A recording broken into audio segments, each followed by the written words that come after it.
I retired 3 years ago. I retired from the computer game business. コンピューターゲームのビジネスから3年前に退職しました。And I had a great career, but 素晴らしいキャリアを持ってましたけど、but now I'm doing the things that I think are really important in not only my life, but in my contribution to all of life. 今自分の人生だけじゃなくて全ての生命に対して貢献できることをしてます。So what's your inspiration to continue doing what you are doing now? じゃあ今していることを続けるためのインスピレーションとは何でしょう？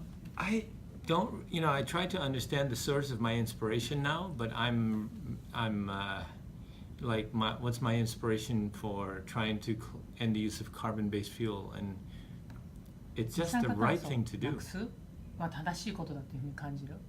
It's the right thing to do, それ and がインスピレーションとなってます。we were given a kind of, if you want to call it Garden of Eden, especially in Hawaii, we can say this is like the Garden of Eden. It's so beautiful. 素晴らしいですよね。綺麗ですよね。 But if you go back in time, it was even more beautiful. でも昔はもっと綺麗でしたね。ハワイ。 Yeah, before we started messing around with it. We think it's beautiful now, 私たちがぐちゃぐちゃにする前はもっと綺麗だった。 but the 今でも future, 綺麗だと思ってるけ the ど。 future is like, my first mission is to end the use of carbon-based fuel. Why? 私の最初のミッション。 Because I heard that we were going to kill all the coral in the world by the end of the century. That's terrible. That is like the worst thing we could possibly do, is kill all the coral in the world. And that's coral where kind of some of us, a very small percentage of are really attracted by it because it's so beautiful. But what about if it wasn't beautiful? It's still vital to 25% of the species in the ocean. And we just, because we want to make energy or we want to make money or we want to do whatever selfishly, we just say, well, we don't actually care about those 25% of all those species. That is a very bad attitude, in my opinion.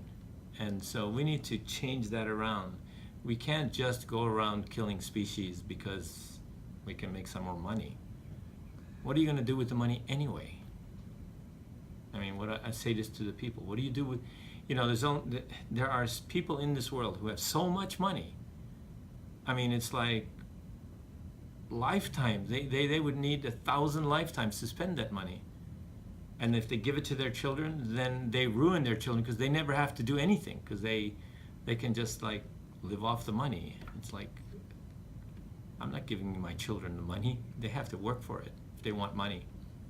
If you work and make it, then it's actually useful. And then, so I talk to rich people, and this is my rich people speech. I said, okay, now you've made your money. So what are you going to do? Are you going to die and give it to the government? No, you should have some plan for what you're going to do with all that money. Because you didn't just collect it so you could give it to your government. That's like 100% tax. No. And do you want to give this money to your children? And the answer is no, because it's going to ruin your children's lives. What you need to do is you need to use this money to do something that pissed you off when you were a teenager. What didn't you like about the world? What's wrong with the world? And you need to put your money to fix that. And not only I don't only want your money, but the reason that you have all this money, because you're smart. And so I want your time. I want your money and your time. I want you to be the one to use your money to do something about whatever you think is wrong in the world. And it doesn't have to be something I believe in. It's got to be something that you believe in, otherwise it's not going to work anyway. So that's what I tell people who have money and getting old.